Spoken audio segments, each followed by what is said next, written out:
So I'm here with a Irish singer-songwriter and folk musician, and I suppose historian as well in some senses.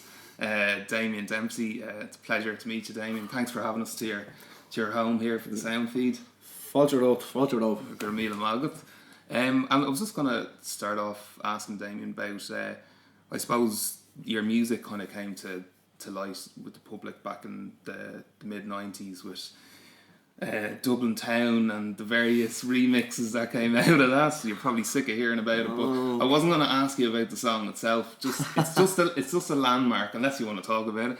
But up until that point, how did you get into music, and did you see yourself making a career out of it, or had you even crossed your mind at that stage when the debut album came out?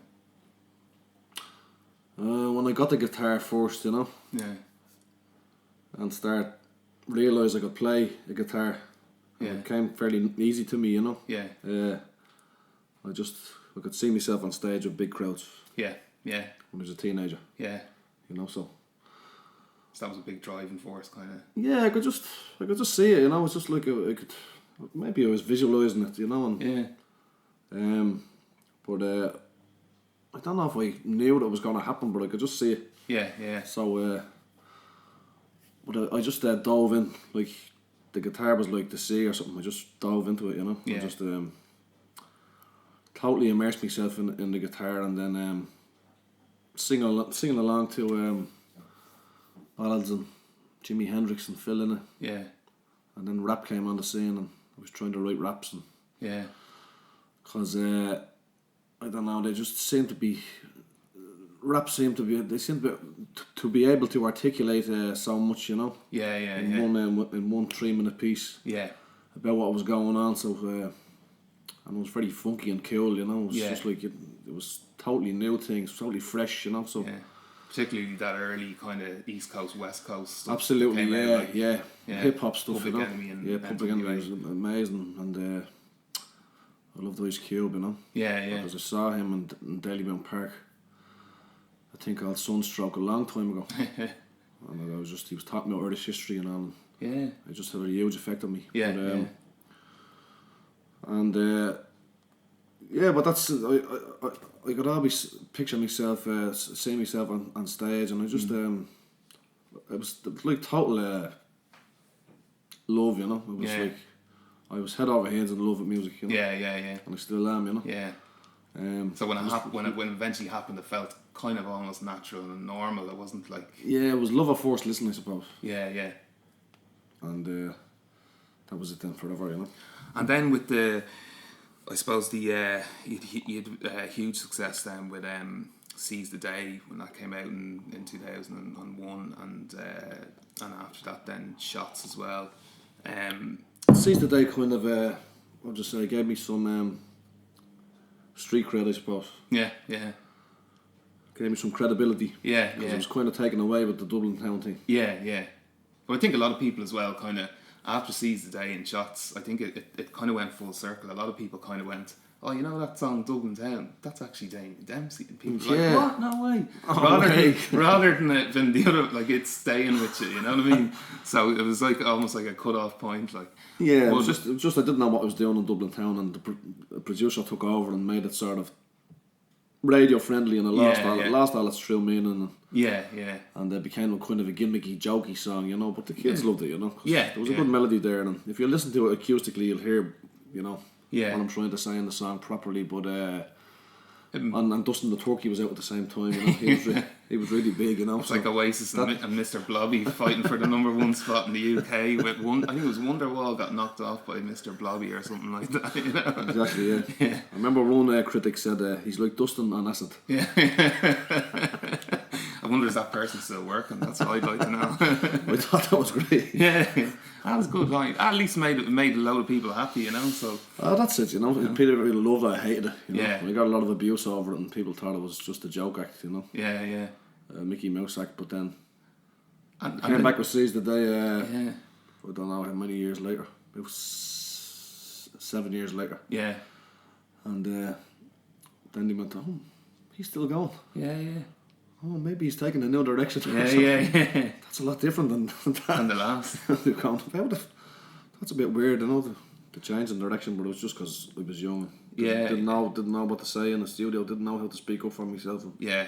But you would have been still only a teenager then when that came out, would you? It would have been 20. 20, yeah. And but a very, very shy 20. Yeah. And Seize the Day then as well, like and Shots, like songs like Colony and Shots and Ghosts of Overdoses and Great Gales of Ireland on Seize the Day, and also the stuff you've done recently for the centenary in 1916. You tackle there's a theme that you follow a lot is kind of historical and social issues. Do you feel like obviously they're very important to you and inspirational, but do you feel like today in 2016 that the young Irish people are kind of apathetic to what's going on around them, and that they've kind of just lost all interest in trying to change things in politics? And I suppose the media doesn't help. I think the media is very right wing, I think, and pro big business and pro government, Yeah. The media doesn't help at all now, I think we need a new media channel or a new newspaper or something like that, Yeah. That doesn't help, but I think they're just being bombarded with all sorts of information all the time, so they probably find it hard to focus. Yeah. Keep their attention on one thing, Yeah. So I think that can be a hindrance too. But I'm hoping that 2016 will get them passionate, Yeah. When they see what our ancestors done, Yeah, and well, it was a small amount in 2016, but then I think a lot of the country joined in then after, in the War of Independence, But I'm hoping 2016 will wake them up, because I think 2015 was a huge year for the rebellion, because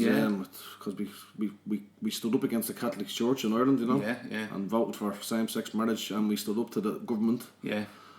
Bullying us, who were trying to terrorise us, and we 60% wouldn't pay their water charge, Yeah. So that's two rebellions that the media never really mentioned that much, they dumb it down, but there was two massive rebellions, one against the state and one against the church. Yeah. In 2015, Yeah, so hopefully that's a springboard for. Absolutely, I hope so, if we can get out now and fight for better healthcare and all, Yeah.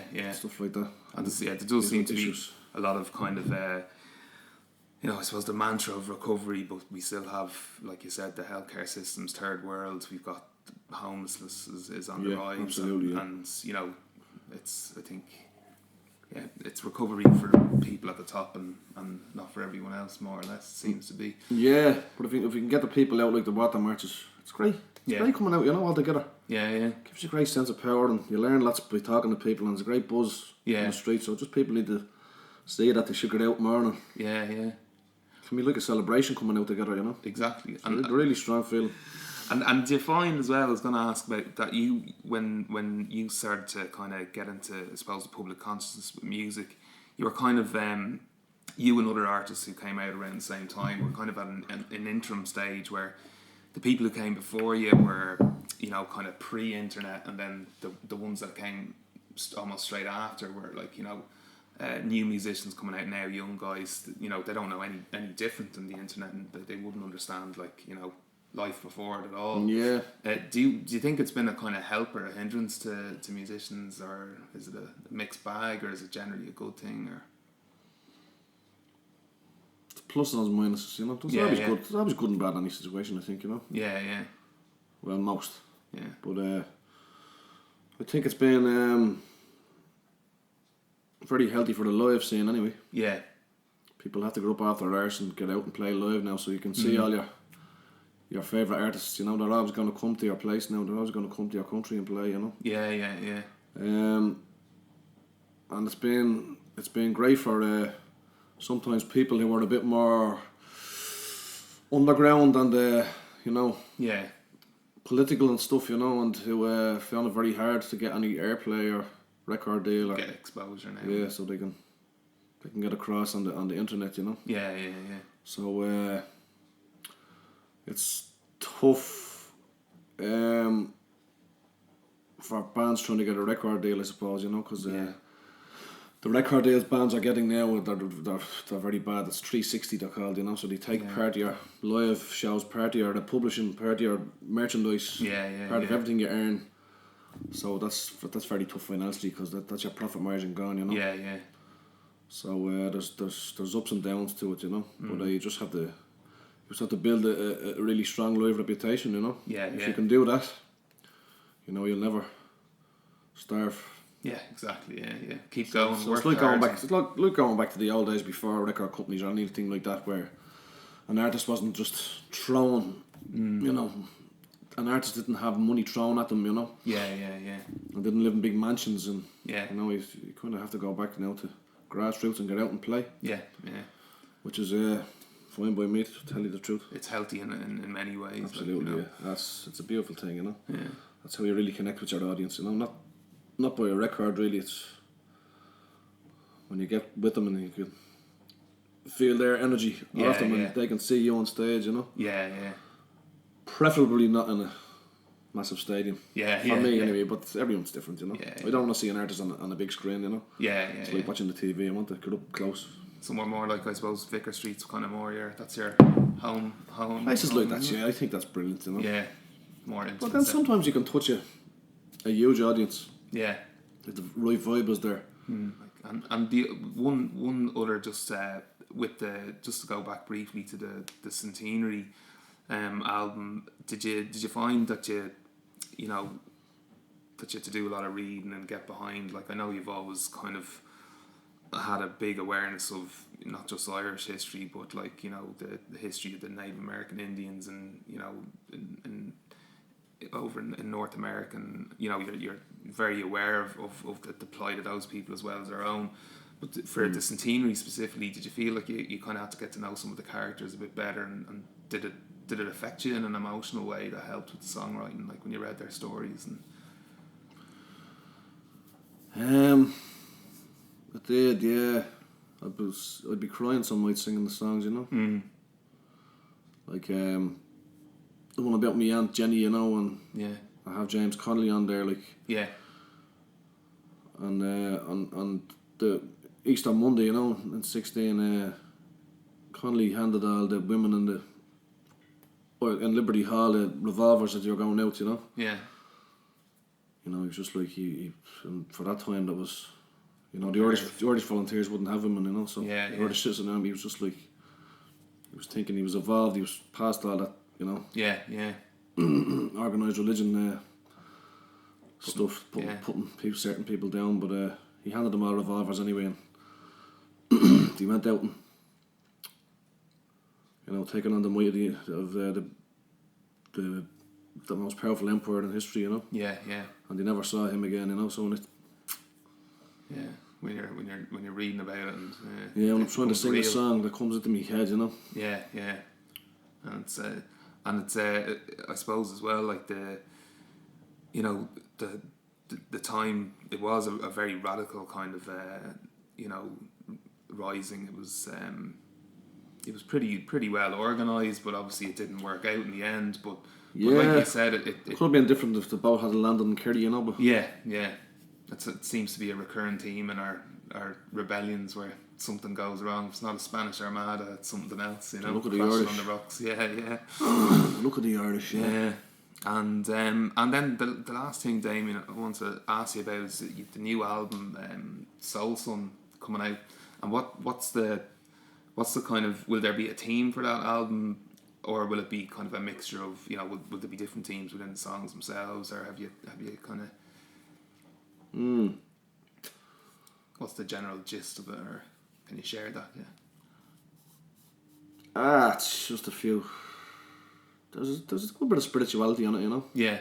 Because I'm getting more spiritual, because I used to disregard it, you know. Things I'd see and then they'd happen, you know. I just used to disregard it and say, it's just coincidence, you know. But I'm not really doing that anymore, you know. Yeah. You know, I don't pretend to know what it is or put any names on it or faces, you know. Yeah. I don't be that arrogant, you know. So but I know it's there. An awareness of it. Yeah, that's it. Yeah. And just to look after each other and the earth and that, you know. Yeah. Like the Celts used to do. And was that kind of like half partially inspired as well by your time in New Zealand and yeah, the way they're revered, yeah, just their ancestors and the earth and stuff like that. And I've looked into the Brehon laws and they seemed a lot fairer, you know, the Brehon laws than the laws we have. Yeah. We've had imposed on us, like. Yeah. I used to laugh actually during the marriage referendum, you know, the argument that like, oh, you know, why not just let, you know, you can marry as many people as you want and have polygamy, you know, and saying this is a new modern ideology being pushed on us by, you know, the liberal left. And then you're going, well, actually, if you look at the Brehon laws, polygamy wasn't outlawed. It was something that we had in Ireland before. Yeah. You know, so if you're saying we need to stick to traditions, there you go. You know? Yeah, sure. Yeah. Have a look past, you know, what's come before. Yeah. And just to finish off, Damien, again, thanks so much for having us here. Really appreciate it. It's been a pleasure chatting to you. But in terms of touring then and what's coming up in the next short while, do you want to share? Touring is just done a short Irish tour. You were down Roisin, Dublin. Yeah. It's kind of done now until a few festivals in the summer. Yeah. And try and get this album. That's the focus. Yeah. Just get stuck into it and just spend some time with the family and that, you know. Yeah. And enjoying this glorious weather, you know. Exactly. Yeah. Thanks again, Damien. Really appreciate you having us here on the Soundfeed interview. Been a pleasure. How about it?